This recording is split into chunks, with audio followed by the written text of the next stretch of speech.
રાજકોટ મહાપાલિકાની ચૂંટણી લડવા સમયે પ્રજાના કામો કરવા માટે વચનોની લાહણી કરતા રાજનેતાઓને હવે પ્રજાએ ઓળખી લેવાની જરૂર છે।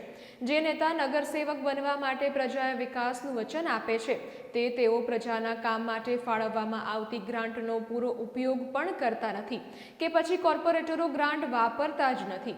એકબીજા ઉપર કામ ન કરવા દેવાના આક્ષેપ લગાવનારા રાજકોટ મહાપાલિકાના સત્તા પક્ષ અને વિપક્ષ બંનેના પૂર્વ નગરસેવકોની ચોંકાવનારી વિગતો સામે આવી છે, જેમાં મેયર, ડેપ્યુટી મેયર, કોંગ્રેસના નગરસેવકો સહિત 72માંથી 60 નગરસેવકો પોતાને મળતી વિકાસ કામોની ગ્રાન્ટનો ઉપયોગ કરવામાં નિષ્ફળ રહ્યા છે।